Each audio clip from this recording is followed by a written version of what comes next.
तो महादेव जी पार्वती माता के माध्यम से हम सबको ये कथा सुना रहे हैं।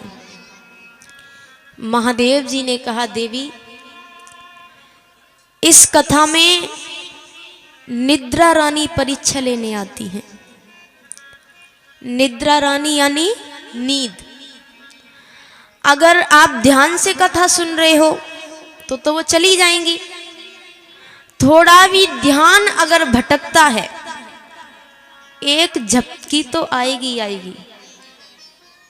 ये आपको भी लगता होगा, पूरी कथा सुनी होगी, कई ना कई बार तो झपकी आपको भी आई होगी। तो महादेव जी कहते हैं ध्यान नहीं भटकना चाहिए आपका। माता ने कहा ठीक है। फिर भी महादेव जी ने कहा, क्या पता मैं कथा कहते कहते नेत्र बंद कर लूं, भक्ति में लीन हो जाऊं और आप सो जाएं। तो आप एक काम करिए, बीच में हूं स्वामी कहते रहिए। माता ने कहा ठीक है। भोले बाबा कहते हैं कि महादेव जी ने शुरुआत की तो उस समय भी अर्थ होता था कि सामने वाला सुन रहा है। अगर हुंकरा दे रहा है तो मान लीजिए सामने वाला सुन रहा है, सो नहीं रहा है, समझ रहा है बातों को। महादेव जी ने कहा आप हूं स्वामी कहते रहिए। माते ने कहा ठीक है। उन्होंने कहा आवाज आती रहेगी तो मुझे पता होगा कि आप जग रहे हो। आवाज शांत होते ही नेत्र खोल लूंगा। ठीक है। जैसे ही कथा आरंभ करते हैं, उसी कलकरु वृक्ष के ऊपर एक सूबे का अंडा रखा हुआ था। सूबा यानी तोता। वो उसी समय अंडा वहां पर फूट जाता है। उसमें से एक शूक बालक निकलता है। वो भी बैठ करके पूरी कथा सुनता है। अब थोड़ी देर बाद तो थोड़ी देर तक तो माता कथा सुनती है, फिर निद्रा रानी की गोद में चली गई। महादेव जी नेत्र बंद करके कथा कहते जा रहे हैं। आप सोच रहे होंगे कथा कहते जा रहे हैं, माता तो सो गई, उनको भी शांत हो जाना चाहिए।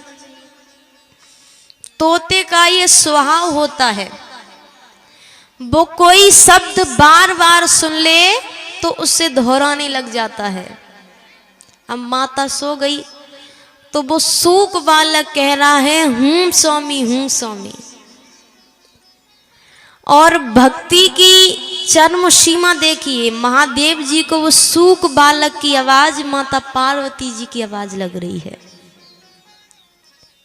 इतने लीन हैं भक्ति में, बस उनके कानों में आवाज जा रही है, उनको उतना ही मतलब है। बाकी वो भगवान की कथा कहते जा रहे हैं। कथा खत्म होती है, किसी बात से वो नेत्र खोलते हैं। देखा है देवी तो नींद में है, उठाते हैं। माता ने कहा मुझसे गलती हो गई, आप फिर से कहिए, अब मैं नहीं सोऊंगी। महादेव जी कहते हैं वो तो मैं कह दूंगा, लेकिन आप सो रही थी तो इतनी देर से हूं स्वामी कौन कह रहा था। इधर उधर देखते हैं, नेत्र ऊपर जाते हैं, सूक बालक दिखता है। महादेव जी को क्या पता कि जब उन्होंने कथा आरंभ की थी तो वो अंडे से निकला था। उन्हें लगा ये छिप करके बैठा है। अब वो सूक बालक आगे आगे और त्रिशूल लेकर महादेव जी पीछे पीछे। 3 लोक 14 भवन वो घूम लेता है, कोई उसकी सहायता नहीं करता। कौन महादेव जी से बैर ले? सब डरते हैं महादेव जी से कि अगर इसकी सहायता की तो उनसे झगड़ा मोल लेना हो जाएगा। सब ने मना कर दिया। तब वो सूक बालक कहता है कि जब दैत्यों से संकट आए तो देवताओं के पास जाओ, और जब देवताओं से ही संकट आ जाए तब किसके पास जाएं? तब ब्राह्मण देवता के पास जाना चाहिए। ब्राह्मण देवता यानी जिन्होंने काम भी ब्राह्मण वाले किए हों, सिर्फ ब्राह्मण कुल में जन्म लेने से ब्राह्मण नहीं बन जाते। वैसे भी कार्य भी वैसे ही होने चाहिए। लेकिन इतना ऊंचा रिश्ता दिया गया है, अगर देवताओं से कोई संकट आए तो ब्राह्मण देवता आपको बचा सकता है।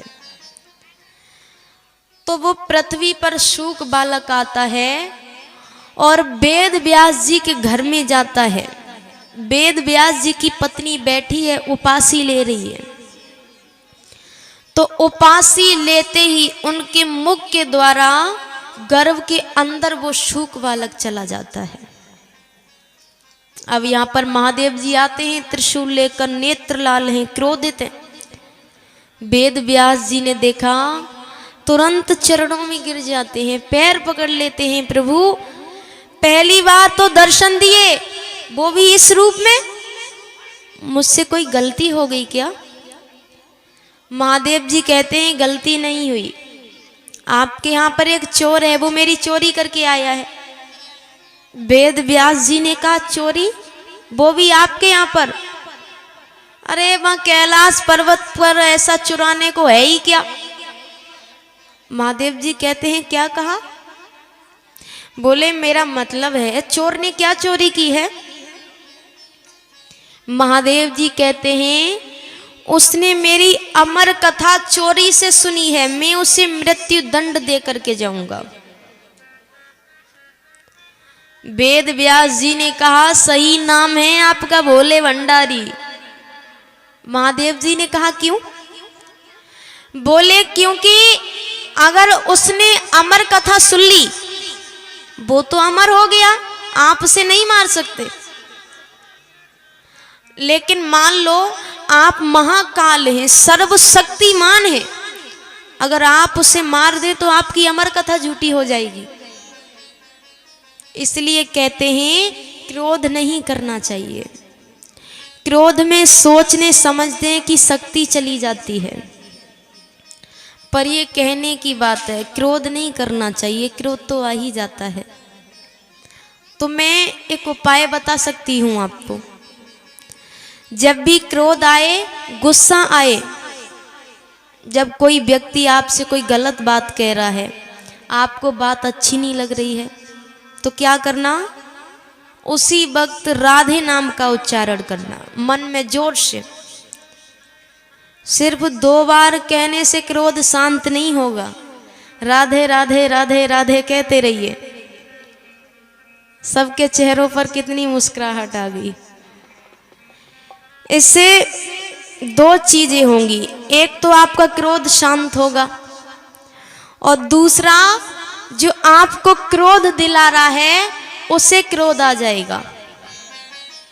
क्योंकि उसकी बातों का अर्थ यही है कि आपको क्रोध दिलाना चाहता है वो। और जब आपको उसकी बातों से कोई फर्क नहीं पड़ेगा तो उसे क्रोध आएगा कि मैं इतनी कोशिश कर रहा हूं, उसे कोई फर्क ही नहीं पड़ रहा। तो करके देखना, इन 7 दिनों में कभी भी क्रोध आए, करके देखना। अगर काम करे तो मुझे बताना। तो महाराज,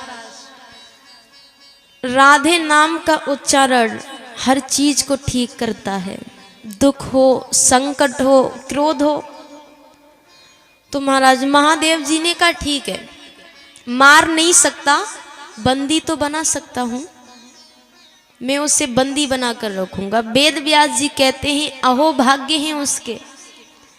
अरे हम बरसों तक तपस्या करते हैं, तब जाकर किसी किसी को आपकी एक झलक प्राप्त होती है। उसने पता नहीं कितने पुण्य किए होंगे जो जन्म लेते ही आपकी छत्र छाया में रहेगा। महादेव जी ने कहा, ठीक है, मैं 1 वर्ष की समाधि लेकर बैठ रहा हूं। एक बच्चे को जन्म लेने में कितना समय लगता है? 9 महीने। उन्होंने 1 वर्ष दिए। कुछ समय आप भी अपने बच्चे के साथ बिता लीजिए। मैं 1 वर्ष की समाधि लेकर के यहां बैठ रहा हूं, आपके ही घर पर 1 वर्ष बाद मैं उसको यहां से लेकर चला जाऊंगा। अब वो सूक बालक गर्भ के अंदर सारी बातें सुन रहा है। वो कहे समाधि भी ली तो इतनी कंजूसी से 1 वर्ष की। अरे 16 वर्ष की समाधि तो मैं लेकर के बैठता हूं गर्भ के अंदर। उस बालक ने गर्भ के अंदर 16 वर्षों की समाधि ली थी। 1 वर्ष बाद महादेव जी उठते हैं, लाइए बालक। वेद व्यास जी ने कहा बाहर आना तो दूर, अभी तक उसका जरा सा आकार भी नहीं बढ़ा। मेरी पत्नी को बहुत तकलीफ हो रही है, क्योंकि देखिए जो जिनके बच्चे होते हैं गर्भ में, ऐसा कहा जाता है कि शुरुआत के ही 3-4 महीने ज़्यादा दिक्कत देते हैं। जब आकार बड़ा नहीं होता है तो वो तो 1 वर्ष से आकार नहीं बढ़ रहा, उनकी पत्नी को बहुत तकलीफ होती है। तो पति ने कहा उसे बहुत तकलीफ हो रही है, क्या पता वो बच्चा आपके डर से बाहर नहीं आ रहा है, कि आपने उसे 1 वर्ष बाद ले जाने को कहा था, आप उसे क्षमा कर दीजिए। वेद व्यास जी कहते हैं आपके कहने पर मैं उसे क्षमा करता हूं। महादेव जी तो गए, पर इसका मतलब ये थोड़ी कि वो बाहर आ गए। 15.5 वर्षों तक वो गर्भ के अंदर रहता है। अब वेद व्यास जी की पत्नी को बहुत दुख हो रहा है, इतनी तकलीफ हो रही है कि भगवान को नीचे आना पड़ा। भगवान नीचे आके गर्भ के बाहर से उस सूक बालक से बातें कर रहे हैं, अरे तुम गर्भ से बाहर आ जाइए। पान वाले ने कहा इतना है तो खुद ही ले आओ। ठीक है, चले जाते हैं। दूसरे दिन फिर वही सुबह का समय, फिर रसखान जी दुकान पर आते हैं, हाथ में 2 छोटी छोटी जूतियां लेकर के। रसखान जी कहते हैं सुनो, मैं जूतियां ले आया और मैं तुम्हें देने को भी नहीं कहूंगा, मुझे ये बता दीजिए कि ये बालक रहता कहाँ है। मैं खुद जाऊंगा, इसी बहाने से देख भी आऊंगा। फिर वही समय का समय, कौन समझाए कि ये भगवान है, इनको देखना इतना आसान नहीं है।